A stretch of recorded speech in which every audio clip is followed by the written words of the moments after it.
بھی یہی کہتے تھے، ان کو تو ابھی پتہ لگا ہے، ہم تو ہمیشہ سیاست میں یہ کہتے ہیں کہ دروازے کبھی بھی بند نہیں ہونے چاہیے سیاست میں۔ انہوں نے میرا خیال ہے ان پتہ لگایا ہے کہ سیاست میں بات چیت ہونی چاہیے جو ہے،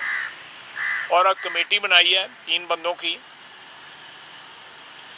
اور ایک نئی چیز سیاست میں انٹروڈیوس ہوئی ہے، ساری لیڈرشپ جو ہے نا وہ وکلا کے ہاتھوں میں جو ہے دے دی گئی ہے پارٹی کی۔ خیر ان کی پارٹی ہے، وکلا کے ہاتھوں دے یا کسی اور کے ہاتھوں دے، ہمیں اس سے غرض نہیں ہے، لیکن اگر اس وقت بھی سلیکٹیو جو ہے انہوں نے مذاکرات کرنے ہیں تو مذاکرات کی ناکامی پہلے دن سے ظاہر ہے، ان مذاکرات کا کوئی فائدہ نہیں۔ میں تو اس وقت اس بات کا حامی ہوں کہ اگر کوئی ڈائلاگ ہونا ہے تو نیشنل ڈائلاگ ہو، جس میں تمام تر جو ہماری جو اسٹیبلشمنٹ ہے، ہمارے عدلیہ ہے، ہماری سیاسی جماعتیں ہیں، دوسرے لوگ جو ہیں، جتنے بھی پاور سٹرکچر کے جو کمپوننٹس ہیں وہ موجود ہوں، اور ملک کے اور عوام کے مسائل جو ہے حل کیے جائیں۔ ان کے بے شمار لوگ جو ہیں جو پچھلے کچھ قید ہیں، کچھ رہا ہو گئے ہوئے ہیں، پچھلے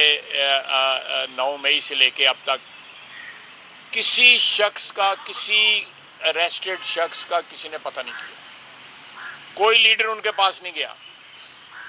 کسی کی مقدمے کی پیروی نہیں ہوئی،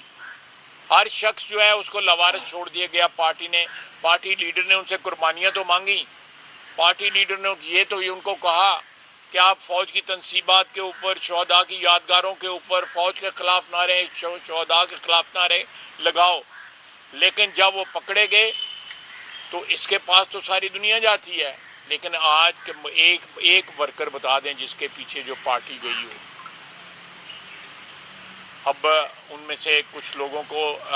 دہشت گردی کی عدالت سے قیدیں ہوئی ہیں، کچھ لوگوں کے مقدمات چل رہے ہیں، وقت کے ساتھ ساتھ آہستہ آہستہ جو بھی قانونی اور عدالتی پروسیس ہے اس کے ذریعے جو ہے جو بھی فیصلے ہونے ہوں گے وہ تو عدلیہ کرے گی، یا قانون اور